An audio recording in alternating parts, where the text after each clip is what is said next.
Naranasan mo na bang makipagtalo ng mainit? Yung pakiramdam na parang sasabog ka na sa galit.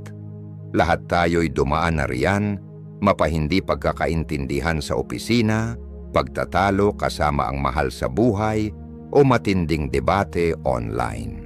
Pero paano kung sabihin ko sa iyo na may paraan para harapin ang sigalot nang hindi kailangang gumamit ng kamao, literal man o simboliko? Ang mga sinaunang Stoic, mga dalubhasa sa pagkontrol ng emosyon at paggamit ng rason, ay may mga kamangha-manghang estratehiya para harapin ang kalaban ng may dignidad at hinahon. Sa video na ito matutuklasan mo ang 9 na teknik na hango sa Stoicism upang direktang harapin ang alitan batay sa karunungan ng mga dakilang palaisip tulad ni Seneca, Epictetus at Marcus Aurelius. Maniwala ka, maaaring mangailangan ang mga paraang ito ng higit na pasensya at masusing pag-unawa kaysa sa basta na lang makipagsigawan o manakit. Ngunit ang kapalit nito, kapayapaan ng kalooban, pangmatagalang solusyon at mga relasyong maaring maghilom at magbago. Kaya, handa ka na bang matutong humarap sa sigalot gaya ng isang tunay na Stoic?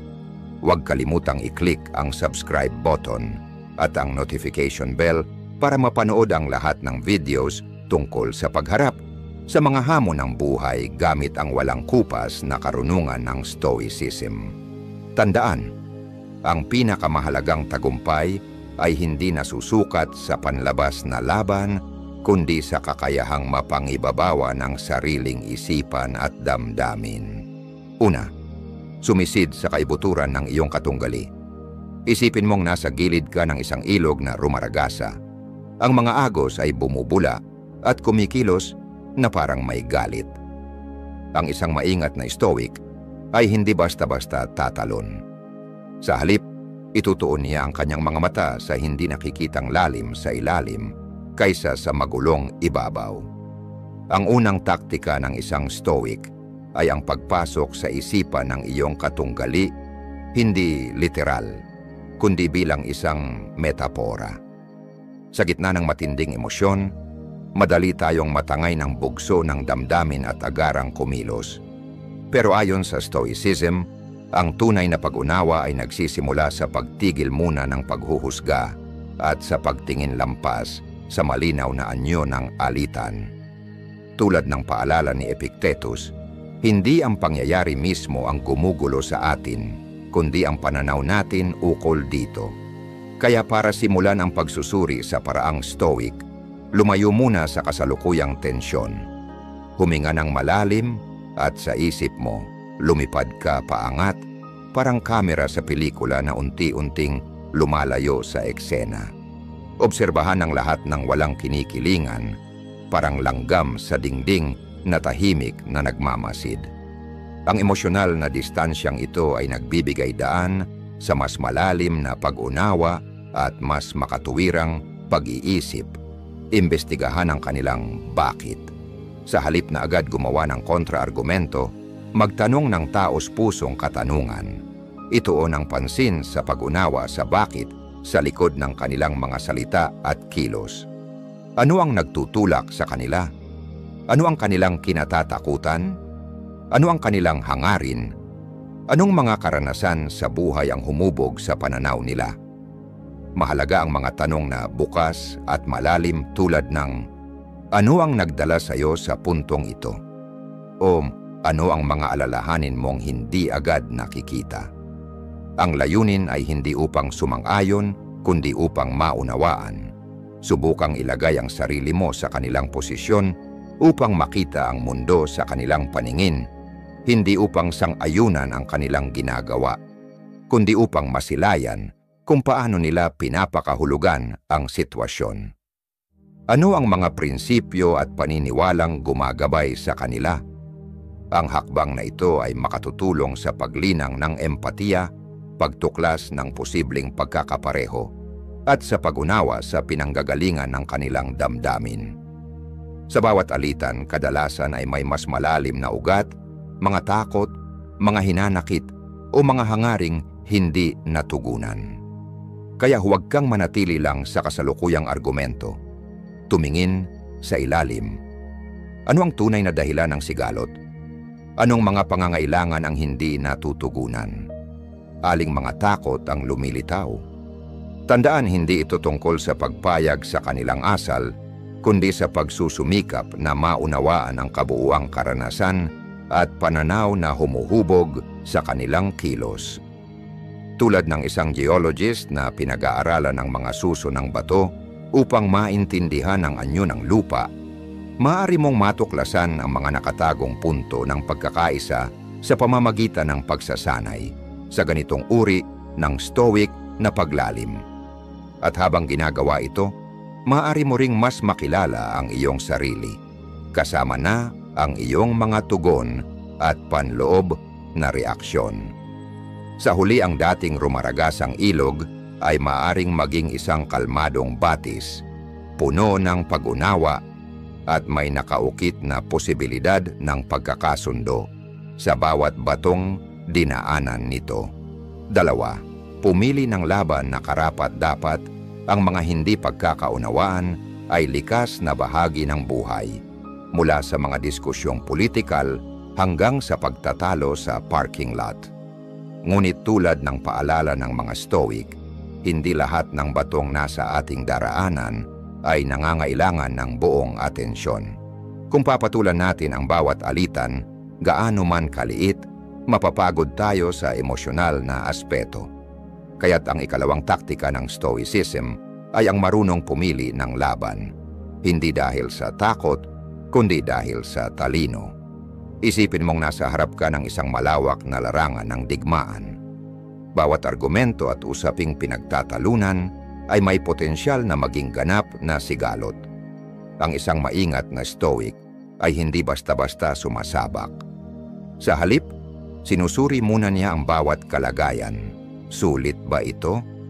Ang bangayang ito ba ay makakaapekto sa aking kalusugan, sa mga mahalaga sa akin, o sa aking prinsipyo? Narito ang ilang prinsipyong Stoic na makatutulong sa matalinong pagpili ng laban. Ang Seneca Test, huminto at magnilay.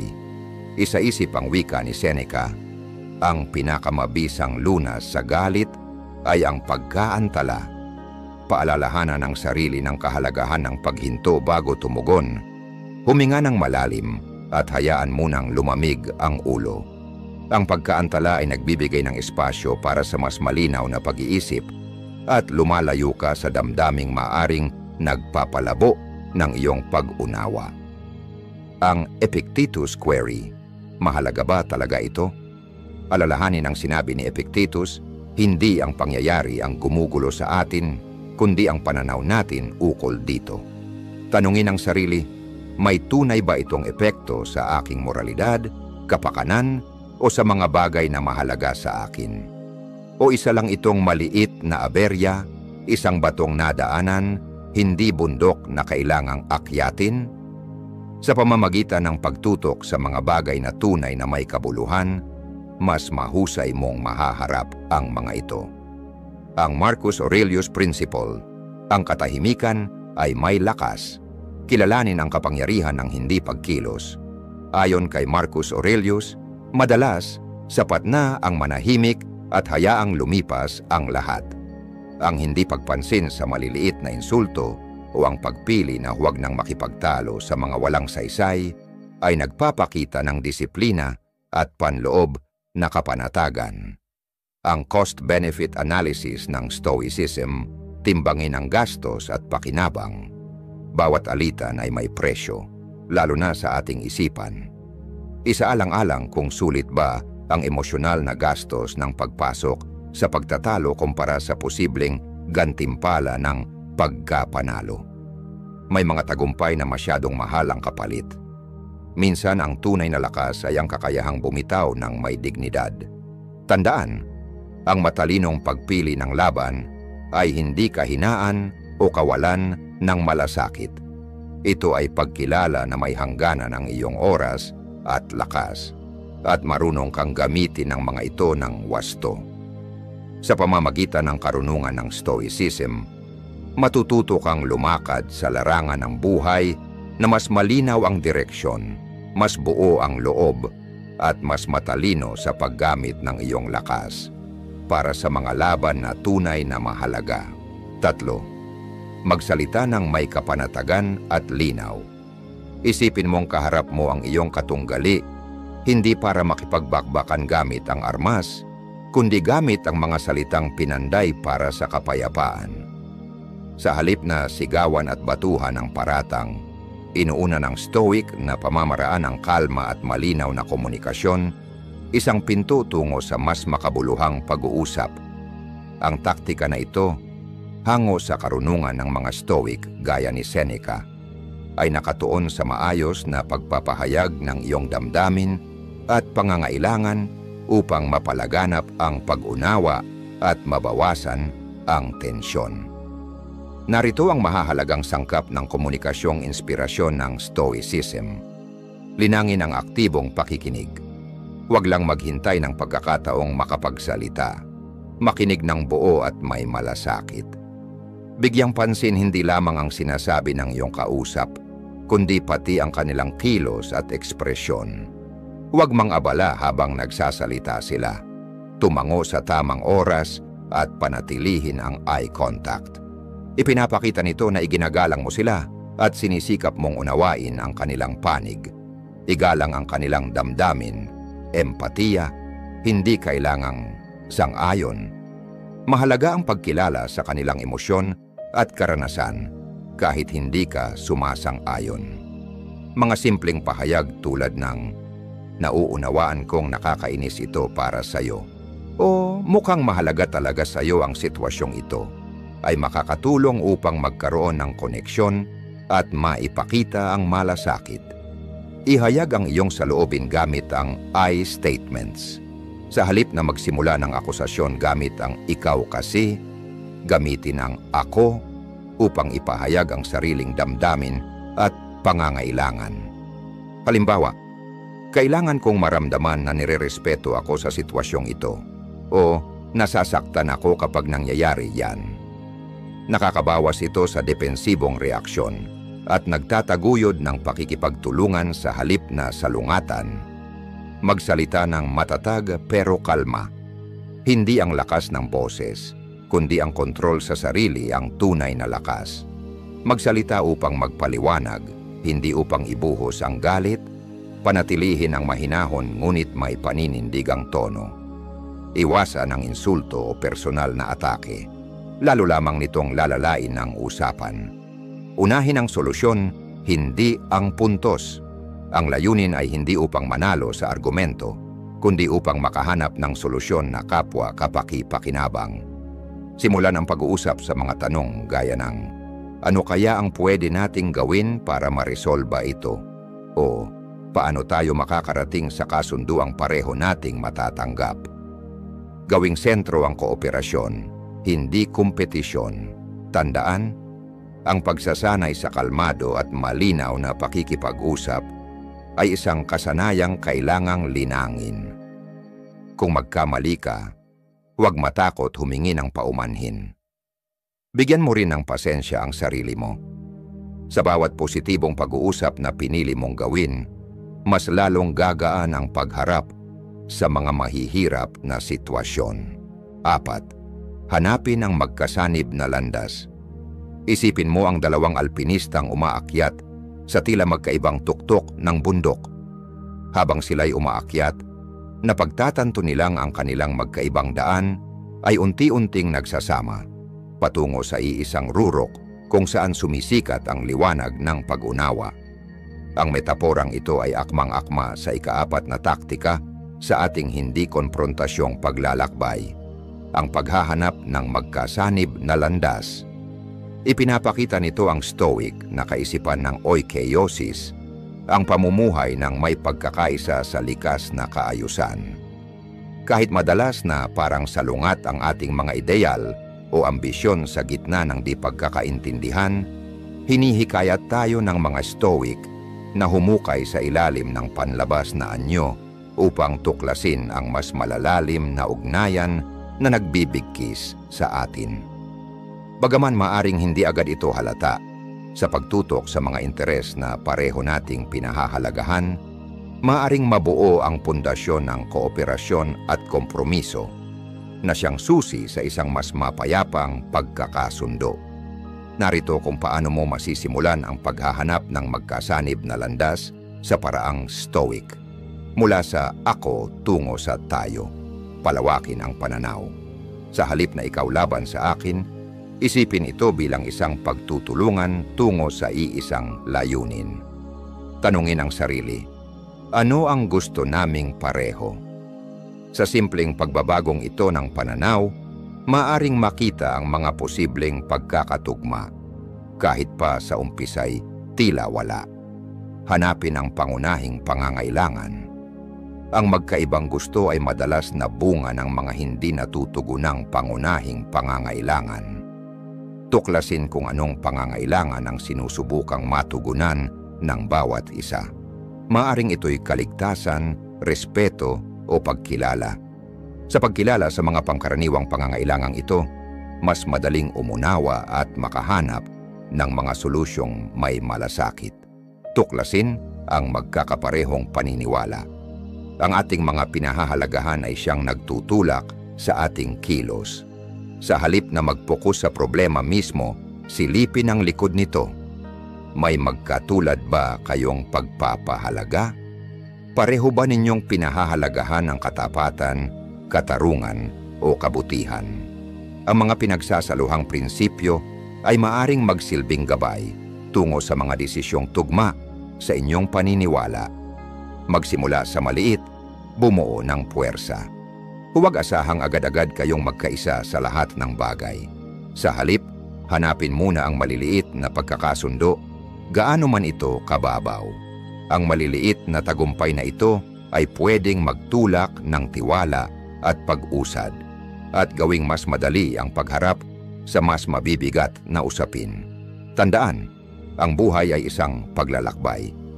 Mahalaga ang tiyaga, hindi laging mabilis ang paghahanap ng common ground, kaya't maging mapagpasensya at mapag-unawa. Kilalanin ang bawat tagumpay, tanggapin ang pagkabigo, at tandaan, ang bawat hakbang patungo sa kooperasyon ay isang hakbang palayo sa alitan. Sa paggamit ng teknikang ito ng Stoicism, pinipili mong lumagpas sa simpleng pag-aayos ng problema.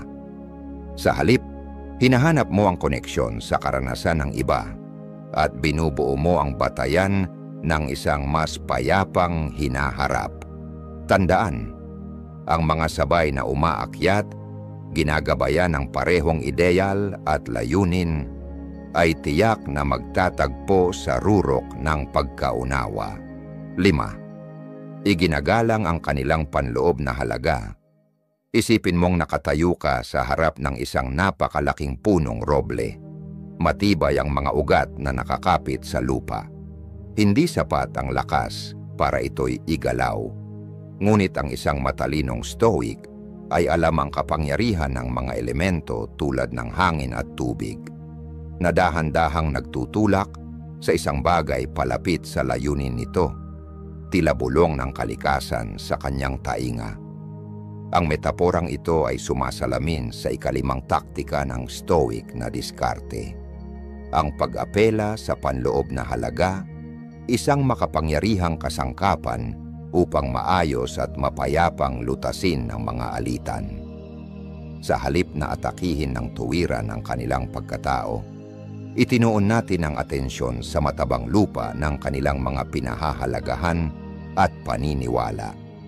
Sa pag-unawa at paggalang sa kanilang panloob na kumpas, maaring makabuo ng mga solusyong naaayon sa kanilang mga pangunahing prinsipyo na siyang nagre-resulta sa mas tapat na pagtanggap at mas matibay na kasunduan.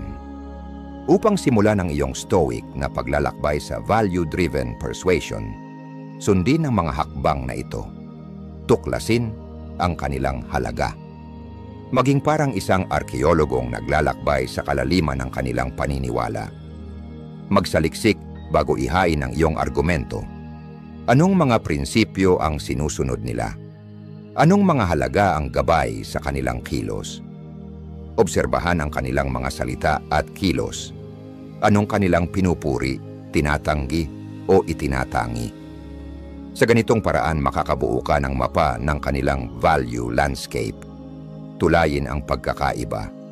Hanapin ang ugnayan sa gitna. Huwag agad isiping taliwas ang kanilang mga halaga sa iyo.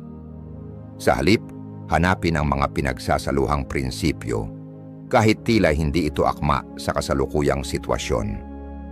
Maaring pareho kayong nagpapahalaga sa tungkulin, katapatan o katarungan.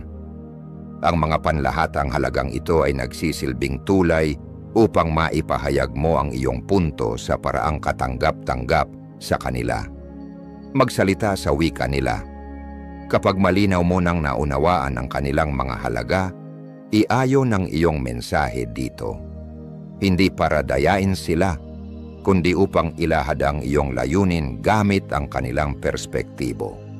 Ipahayag ang sarili sa paraan na tumutugon sa kanilang mga alalahanin at interes. Sa ganitong paraan nakabubuo ka ng common ground, hindi sa pagsuko ng sarili mong prinsipyo, kundi sa pag-uugnay ng iyong mga halaga sa kanila. Huwag lang sabihin, ipakita. Mas malakas ang gawa kaysa salita. Sa halip na basta ipaliwanag ang iyong solusyon, ipakita kung paano nito isinasabuhay ang kanilang mga pinahahalagahan. Gumamit ng mga tiyak na halimbawa, kuwento o karanasan na nagpapakita kung paano sumasalamin sa kanilang mga prinsipyo ang iyong mungkahi. Sa ganitong paraan, nagiging mas matibay at makatao ang iyong argumento. Tandaan, ang paggalang ay mahalagang salik. Layunin mo ang pag-unawa, hindi ang kapangyarihan. Laging pairalin ang paggalang sa bawat hakbang ng prosesong ito. Ang layunin ay hindi ang kontrolin sila o ipanalo ang argumento, kundi ang tulungan silang makakita ng solusyong parehong makatarungan at tugma sa kanilang paniniwala. Sa paggamit ng teknikang ito ng Stoicism, hindi ka mandirigma na may dalang salita bilang armas, kundi isang gabay na mapagkumbaba at may talino na inaakay ang kausap patungo sa isang landas na tunay nilang maipaglalaban. Tandaan, ang tunay na pagbabago ay nangyayari kapag nakatugma ang solusyon sa mga halagang humuhubog sa ating pagkatao. Sa ganitong paraan, naitataguyod ang respeto at pag-unawa at bumubukas ang pintuan ng mga solusyong makabubuti para sa lahat. 6. Gamitin ang katatawanan ng may katalinuhan sa pagtatapos ng alitan. Isipin mong naglalakad ka sa isang lubid na nakabigti sa ibabaw ng isang malalim na bangin. Isang pagkakamali lang, maari kang mahulog sa kailaliman ng pagkainsulto. Ngunit tulad ng isang tungkod ng mananayaw sa lubid, ang katatawanan ay maaring magsilbing panimbang upang manatiling matatag. Ito ang diwa ng ika-6 na teknik ng Stoicism. Ang maingat at matalinong paggamit ng katatawanan sa mga hindi pagkakaunawaan. Hindi maikakailang ang tawa ay kayang magpababa ng tensyon at lumikha ng mas bukas na espasyo para sa pag-uusap. Ang isang wasto at tamang oras na biro ay maaring magsilbing pressure release valve. Pinapaluwag ang panahong masikip sa damdamin at binibigyang daan ng mas bukas na pangunawa. Gayunman, gaya ng paalala ni Seneca, ang biro ay marupok, maaring maging insulto kung hindi wasto ang pagkakabitaw. Kaya't kailangan itong gamitin ng may sinadyang pag-iingat. Narito ang ilang patnubay upang ligtas mong matawid ang masilang lubid ng katatawanan sa gitna ng alitan. Kilalanin ang iyong kausap. Hindi lahat ay natatawa sa parehong bagay. Bago magpatawa, unawain muna ang estilo ng kanilang pagkamapagpatawa at personalidad. Ano ang tumatawa sa kanila? Aling mga paksa ang sensitibo para sa kanila? Mas mainam ang mag-ingat kaysa makasakit, sapagkat ang biro para sa isa ay maaring insulto para sa iba. Magtawanan kayo, hindi tawanan. Layunin ng katatawanan ay ang pagtutulungan, hindi panlalait. Iwasang gawing biro ang pagkatao o damdamin ng kausap. Ang self-deprecating humor, ang pagtatawanan ng sarili, ay kadalasang mas ligtas dahil ipinapakita nitong may kababaang loob ka at marunong kang umamin sa sariling pagkukulang. Mahalaga ang oras. Basahin muna ang paligid at kung kinakailangan, basahin ulit. Kung mataas pa ang emosyon, maaring sumablay ang biro at makasakit kaysa makapagpagaan. Maghintay ng tamang sandali kung kailan humupa na ang init ng damdamin bago magsingit ng katatawanan. Manatiling magalang at mabait. Iwasan ang pang-iinsulto, sarkasmo o mga biro tungkol sa relihiyon, lahi, kasarian o personal na pagkatao. Tandaan, ang layunin ay magtaguyod ng tulay, hindi magsunog nito. Gamitin ang katatawanan bilang kasangkapan, hindi pangtakip. Huwag gamiting pantakas ang katatawanan mula sa seryosong usapan. Hindi ito kapalit ng tapat na komunikasyon o pagharap sa mahahalagang isyu. Gamitin ito upang magbukas ng dialogo, hindi upang takpan ang problema. Kung nagdududa, huwag muna. Mas madali ang bumuo ng tiwala kaysa ibalik ito kapag nasira. Kaya kung hindi ka sigurado kung ang biro ay angkop, mas mabuting huwag muna. Maghintay ng pagkakataong mas ligtas at mas natural. Sa paggamit ng mga ideyang ito mula sa Stoicism, ang katatawanan ay maaring maging mabisang kasangkapan sa pagtatatag ng koneksyon, pagbawas ng tensyon, at pagbubukas ng pinto sa resolusyon ng alitan. Sa halip na isang delikadong lakad sa lubid, ito'y nagiging tulay ng pagtutulungan. Tandaan, ang kapangyarihan ng tawa ay nasa kakayahan nitong magbuklod, hindi maghiwalay. Kapag ginamit ng tama, kaya nitong gawing pagkakataon ang tensyon para sa mas malalim na pangunawa at makataong pagkakasundo. 7. Mag-alok ng empatiya. Isipin mong nasa isang batuhan at masukal na bundok ka. Nakatanaw sa kabilang dako ng bangin kung saan may isa pang umaakyat, tila papunta sa kabaligtaran mong direksyon. Ang inis at galit niya'y dumadaluyong na parang hanging bugso sa lambak. Ngunit sa halip na sumigaw ng mga argumento mula sa malayo, pipiliin ng isang stoic ang dahan-dahang pagbaba, pagtawid ng agwat, at pag-abot ng isang kamay na puno ng pag-uunawa. Ito ang puso ng ikapitong estratehiya, ang prinsipyo ng Stoicism ng pagpapakita ng empatiya. Ang empatiya ay isang makapangyarihang kasangkapan sa maayos na pagresolba ng alitan kahit sa gitna ng mainit na pagtatalo. Gaya ng ipinayo ni Marcus Aurelius sa pagkilala sa damdamin at karanasan ng iba, binubuksan natin ang pintuan sa mas makabuluhang pag-uusap at tunay na koneksyon. Narito kung paano mo maaangkin ang superpower na ito ng Stoicism. Mula ako patungo sa iyo. Subukang ilagay ang sarili sa kanilang posisyon. Tingnan ang sitwasyon mula sa kanilang paningin, hindi lamang sa iyo. Anong mga karanasan sa buhay ang maaaring nagtulak sa kanilang emosyon? Anong mga takot o insecurities ang posibleng ugat ng kanilang kilos?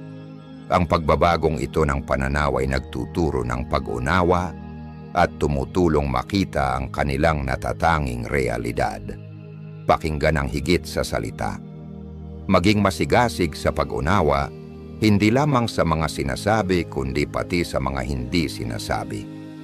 Maging mapagmatyag sa tono ng boses, ekspresyon ng mukha, galaw ng katawan. Dahil madalas, dito nahahayag ang mas malalalim na damdaming natatago sa salita. Kilalanin, huwag hatulan.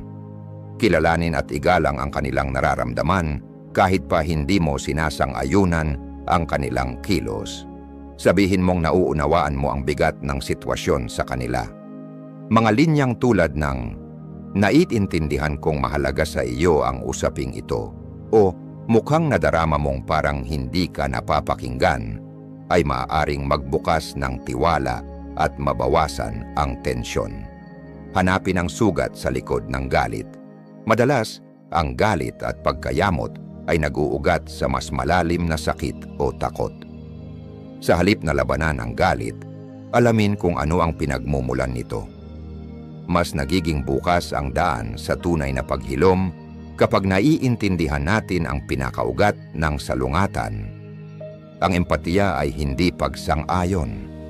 Ang pagbibigay ng empatiya ay hindi nangangahulugang kinukonsinti mo ang kanilang asal o binibitawan mo ang sariling paninindigan. Ito'y simpleng pagkilala sa kanilang karanasan, isang paanyaya para sa mas tapat at bukas na usapan. Sa empatiya, lumalakad ka kasama nila, hindi lampas sa kanila. Kapag niyakap mo ang stoic na prinsipyo ng empatiya, hindi mo lang sila naririnig, nararamdaman mo sila. At sa koneksyong ito may pag-asa para sa tunay na resolusyon. Hindi lamang para sa kasalukuyan, kundi sa mga susunod pang pagtutunggalian ninyo. Kaya bumaba ka mula sa bundok, iabot ang iyong kamay, ibigay ang regalong empatiya. Maaring ito na ang simula ng isang paglalakbay na hindi ninyo inaasahan. Kasama, hindi laban sa isa't isa. 8. Yakapin ang sining ng kompromiso. Isipin mong nasa harap ka ng isang matatag na puno ng oak, ang mga sangay matigas na humahampas sa hangin. Upang mapabend ito ayon sa iyong kagustuhan, kinakailangan ng matinding puwersa. Ngunit ito'y maaring makasama sa puno at pati na rin sa iyo. Isang mas matalinong estratehiya mula sa stoikong filosofiya ang matutunan ang sining ng kompromiso, pagpapaluwag at pag-aakma upang matutunan kung paano magsanib ang hangin at ang oke sa mas mapayapang paraan. Ang mga matitigas na pananaw at absolutong prinsipyo ay bihirang nakakatulong sa matagumpay na pagresolba ng salungatan. Ayon kay Epictetus, huwag mong hangarin na mangyari ang mga bagay ayon sa iyong kagustuhan, kundi ang pagnanais mong mangyari ang mga bagay ayon sa nangyayari at mamumuhay ka ng tahimik.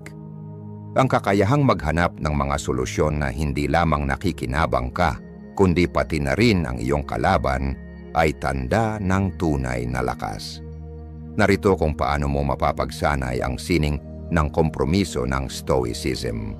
Mula ako patungo sa tayo. Baguhin ang pananaw mula sa ako patungo sa tayo. Tingnan ang sitwasyon bilang isang pagkakataon upang maghanap ng solusyon na kapaki-pakinabang para sa lahat, kaysa ituring ito bilang isang laban. Ang pagbabagong ito ng pananaw ay magbibigay daan sa mas magaan at mas makulay na solusyon. Kilalanin ang mga karaniwang layunin, hanapin ang mga punto ng pagkakapareho kahit na hindi ito agad kitang-kita. Pagmasdan ang mga layunin na magkakapareho kayo sa hinaharap at lampasan ang kasalukuyang pagtatalo. Marahil pareho kayong nagmamahal sa katarungan, respeto, o isang produktibong kapaligiran. Ang pagkilala sa mga karaniwang layunin ay magbibigay ng pundasyon para sa isang kompromiso. Magtakda ng prioridad at ibigay ang maliit na detalye. Hindi lahat ng detalye ay kasing halaga. Ang iba sa mga detalye ng sitwasyon ay hindi sapat na mahalaga upang ipaglaban, kaya't magtakda ng mga pangunahing layunin at magbigay luwag sa mga hindi gaanong mahalaga. Makakatulong ito sa iyo upang magtuon ng pansin sa mga solusyon na tinutugunan ang mga pinakamahalagang issue. Maghanap ng win-win na solusyon. Hanapin ang mga solusyon na magkakaroon ng win-win para sa lahat ng partido. Sa halip na mag-focus lamang sa panalo ng isa, maghanap ng paraan upang ang bawat isa ay maramdaman na ang kanilang pangangailangan ay naiintindihan at kahit paano ay natutugunan sa pangmatagalan.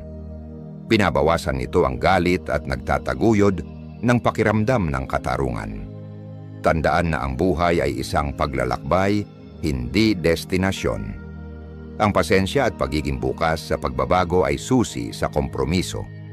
Madalas ang kompromiso ay hindi isang one-time na bagay. Maging handa na ripasuhin ang kasunduan kung may pagbabago o bagong impormasyon. Ang isang matibay na kompromiso ay nangangailangan ng bukas na komunikasyon at kahandaang magbago. Tanggapin ang sining ng kompromiso. Pinapalakas ng Stoic na sining ng kompromiso ang iyong mga prinsipyo at pangangailangan. Sa halip, ipinapakita mo ang lakas, pagiging adaptable, at dedikasyon sa paghahanap ng solusyon na makikinabang ang lahat. Nauunawaan mo kung paano mabuhay sa isang dynamic equilibrium tulad ng hangin at oak, na ang bawat isa ay nakikinabang sa pagkakaroon ng mas tahimik at mas harmonyosong resolusyon.